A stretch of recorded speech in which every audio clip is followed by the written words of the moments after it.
Okay, so you know this giant hunk of landmass here. It's called Australia. It's known for many things, but by many things I mean nothing but giant spiders and snakes, the outback, and maybe, just maybe, the Sydney Opera House. This is relevant, I promise. Now, back in the 90s, this company called Metalstorm was founded in the city of Brisbane.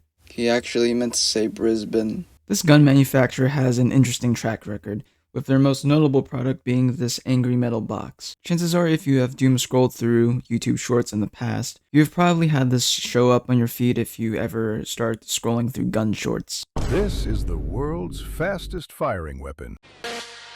You see, Metalstorm prides themselves on this fancy electronic firing system, which was incredibly niche back then, and still is today. For a span of about 20 years or so, they heavily experimented with electronic firing in different types of weapons. Although the original company has remained defunct for over a decade at this point, I still think their stuff holds up fairly well if we're judging purely by the rule of cool. The story of this company begins in the 90s in Brisbane, Australia. He meant to say Brisbane. Here we meet a man named Mike O'Dwyer, who is keen on making a breakthrough in the firearms industry. The company basically started with the thought of, what if I took a gun, but I got rid of every single mechanical part? Like, it's technically still a gun, but just not a gun in the way you'd think. And you know what? Just to double down, I'll make the loading system different too, where the barrel is just the magazine itself. So yeah, that's how Metalstorm was created. Give it a couple years, and by 1997, Metalstorm has successfully managed to produce their first prototype, being the Metalstorm Volleygun. The company at this point seems to have settled on two rather odd design choices.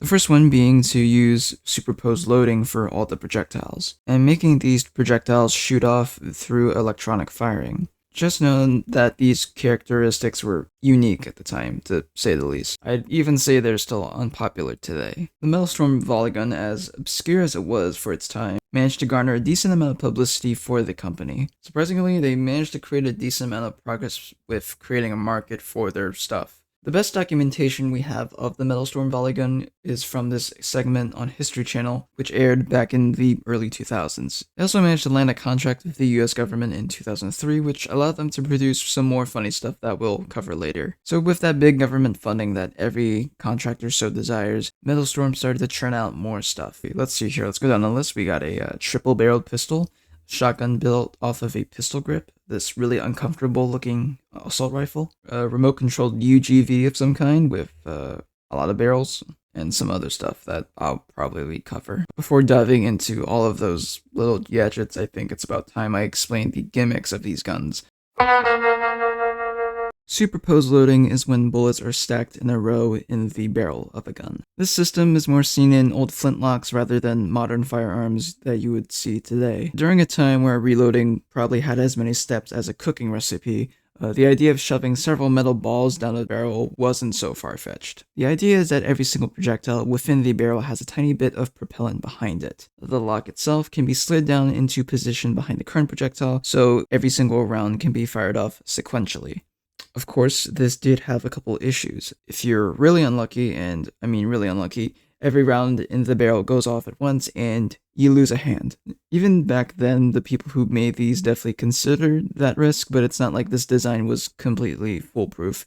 If the amount of propellant at the front of the barrel was even just slightly off, an ignition could send hot gases back down the barrel, and equal a not-so-fun time in the ER. So that really just begs the question of how this outdated design even came back to life. The idea to bring this ancient tech back to the 21st century originated from just random thoughts that the founder had. In fact, he stated this during an interview. This is just a sketch. I want a simple piece that has two projectiles in, and what I want to do is confirm that the wedging and the locking system that I've designed here will prevent the ignition of the second lot of propellant. Now, I believe if we can do it with two, there's no reason that we can do it with 20. One simple little barrel tube will be a weapon. Metalstorm weapons seem to put a modern spin on this and address the safety hazards by just avoiding chemical combustion, which leads us to the next thing. Now, when you typically fire off a round in a gun, this part called a firing pin or striker hits the back of the bullet, which is called a primer. That strike leads to a spark, which ignites the propellant in the inside of the bullets, and the round fires off, blah blah blah, fancy chemical stuff. So with electronic firing, we're going to keep that propellant, but the way in which it's ignited changes. With this, an electric current is going to be sent to the primer and detonated so that the combustion occurs and the round fires off. A couple companies have tried to experiment with electronic firing in the past, but as of now, it's still uncharted territory, and there really isn't any justification to mass produce any of this stuff. Metalstorm, though, was one of the only companies to make electronic firing one of their main gimmicks. In their case, electronic firing was meant to alleviate issues with superposed loading that we mentioned previously. Their firing system works by creating a superposed load for all the projectiles. In this case, the barrel itself acts as the magazine, with the contents being the ammunition, propellant, the ammo, propellant, and so on and so forth. To fire it, a battery forms a current and makes its way to the round that is closest to the muzzle. The other projectiles are pushed back as the pressurized gas expands. The front of each round acts like a type of seal so that the gas is contained and doesn't set off the other propellant loads in the barrel. This one isn't as much of a yapfest, and that would be Caseless ammo. Most of Metalstorm's weapons use some form of Caseless ammunition. Without a casing, there is no need to discard anything from bullets. You don't need to discard anything, which leads to no moving parts being needed. This is the world's fastest. Okay, that joke is getting old. But yes, the Metalstorm Volleygun is still today one of the fastest firing weapons in the world. The 36 barrels are made up of 6 pallet things which can be removed individually. I like to say that it can fire 2 ways, fast, and the mode where it just goes. Even if you have your doubts about this being the fastest firing gun in the world, you can know for a fact that it will turn a target into Swiss cheese based on the fact that it sounds like an angry fart. Now, if the Volleygun were to have been produced commercially, it probably would have seen usage on vehicles. Besides their one feature on TV, the Volleygun hasn't seen much presence in any other forms of media. That is besides Battlefield 4, where you can find the Шипунов. 42 in the Final Stand DLC. Looks like that in this universe, the Volleygun ended up being in the hands of the Russians, where it sees use by various infantry. The Volleygun can fire off rounds in quick succession and is capable of decimating targets with a mere hold of the trigger. It stands a decent chance against lightly armored targets, but may struggle against those who carry heavier armor. I'm in post-production right now, but I think it was also worth pointing out that the Volleygun is technically seen in Helldivers too, particularly with these two weapons, the MGX-42 Bulletstorm and the VG-70 Variable. The Bulletstorm kind of bears a resemblance since it has the barrels that are stacked on top of each other. The Variable, though, is more similar in terms of functionality, since it has a firing mode where it can just spit out bullets from all 7 barrels at once. I saw a couple people point that out in a comment section, so I thought it was worth mentioning. Anyways, on to the MAUL shotgun. What are you? If you have ever played Call of Duty Ghosts or Advanced Warfare, there's a fair chance that you've come across the Bulldog shotgun at some point.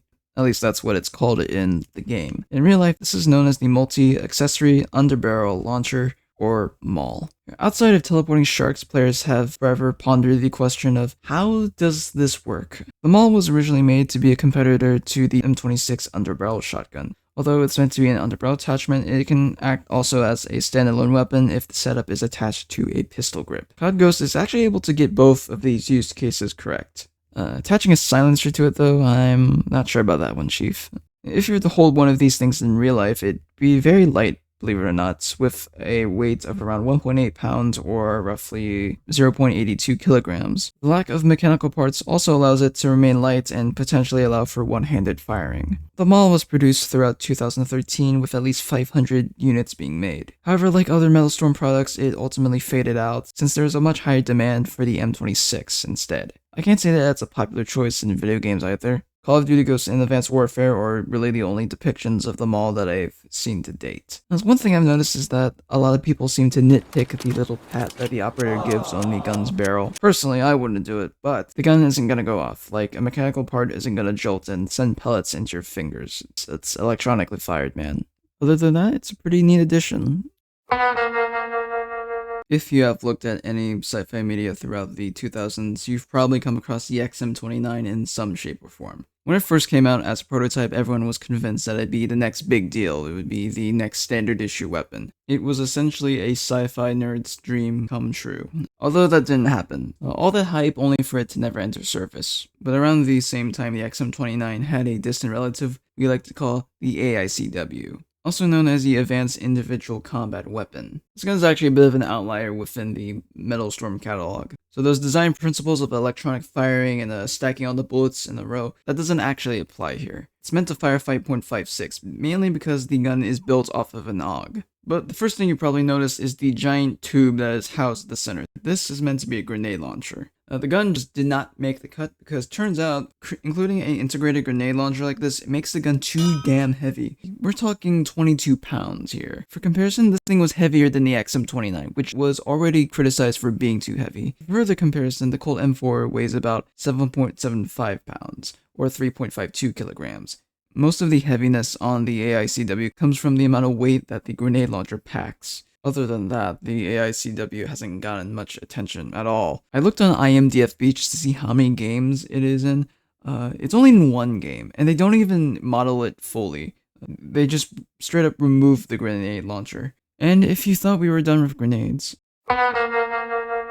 Speaking of grenades, this company has dabbled in grenade launchers a lot. For the grenade launchers, there's a similar electronic firing process, but there are some slight differences. The grenades are fired through the use of electromagnetic induction. So rather than a direct connection to some propellant that fires a projectile, the grenade launchers use induction coils instead. Essentially, around the barrel there are several inductor coils. When an electric current hits them, a magnetic field is generated. In the grenade itself, we have a secondary coil which is used to form another magnetic field. Once both fields are created, an induced current is formed within the grenade. That sets off some weird circuitry stuff, and the grenade is fired. So with this system, the Metalstorm went pretty crazy with the applications. Like, they mounted it on a UGV to create a multi-barreled menace on wheels, so they created a machine gun that fires 40mm grenades, a mortar system, and even a standalone weapon which can act as an underbarrel attachment. This grenade launcher is what we call the 3GL. The 3GL uses an AICW as a basis for its overall shape, but with some extensive modifications. The launcher is breech-loaded and can hold up to 3 grenades at once. As a standalone weapon, it actually doesn't seem that bad. I would even argue that it's the most promising Metalstorm gun that we've seen yet, and just for the sole reason of the user being able to manually load it. Try to use it as an underbarrel attachment though, and that's where we run into some issues. The problem with fitting 3 grenades into a small tube is that it becomes really heavy. So, like the AICW, the 3GL also had weight issues, where the weapon would just become extremely unbalanced if you were to mount it on the underbarrel of something. The grenade launchers have never made any type of appearance in media, but the 3GL grenade launcher is currently in Payday 2 in the form of the Basilisk 3V, which is notable for allowing the player to straight up unleash chemical warfare on enemies. Specifically, it's locked behind the McShay weapon pack, and honestly, I had zero knowledge of its existence, since I don't bother with the DLCs for this game. But yeah, it's here, and it's the only grenade launcher that has a burst fire mode, and it is mainly unique for the gas grenades that it fires. Very interesting take on the weapon, and pretty fun since you can tailor a build specifically towards it. So here we have this giant list of weapons that are completely unique in functionality, stuff that has never really been seen before. Well, as cool as Metalstorm tech is, it never really found the market at all. Cool maybe, but practical, not really. That's why you haven't really seen it in like about 20 years or so. You know, even with all the funding they got, they just weren't able to produce anything that could sustain themselves in the long run. From the start, there was a couple problems with most of the Metalstorm products. The first one being that Superposed Loading leads to some very inconsistent accuracy. For a round to be as accurate as possible, it's got to go fully down the barrel before reaching the muzzle. With Metalstorm weapons though, the first round is always going to have the worst accuracy since it travels a short distance down the barrel. You'll have to reach the very last round in order to get a fully accurate shot. On the topic of the barrel, the next issue has to deal with reloading. When the barrel itself is the magazine, that can get very tedious to load. I think the Volleygun demonstrates this best because we're dealing with 36 separate barrels here. First you gotta disassemble everything, then you gotta place the rounds and propellant in all 36 of those barrels, which takes a really freaking long time. Then you gotta reinsert all those slots only to chew through ammo in under a minute. The third issue just has to do with electronic firing in general. Look, if I'm in a active combat zone, the last thing I want to worry about is my gun running out of batteries. Electronic firing kind of also suffers from the fact that it's harder to maintain. In general, circuitry can suffer terribly in outdoor environments, heat and moisture being the biggest worries out there. So if the gun were to fail, messing with the electrical components would most likely be very time consuming. You get the point though, there really wasn't a market for the Metalstorm stuff. So in 2012, the company was put under voluntary administration by a company named Defentex. So they didn't exactly go bankrupt, but they couldn't afford to sustain themselves. So while Defentex technically has the means of churning out more Metalstorm stuff, they haven't, and it's been that way since 2013.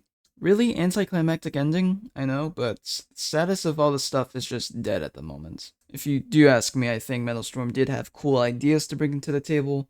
It's just that they fall flat. I don't think it has much use today, but I do think it would be more promising for remotely controlled weapons or for attachments.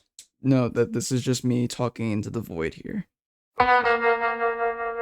So thank you for watching this. This video was both fun and a pain in the ass to do because the semester started as soon as I began working on the script.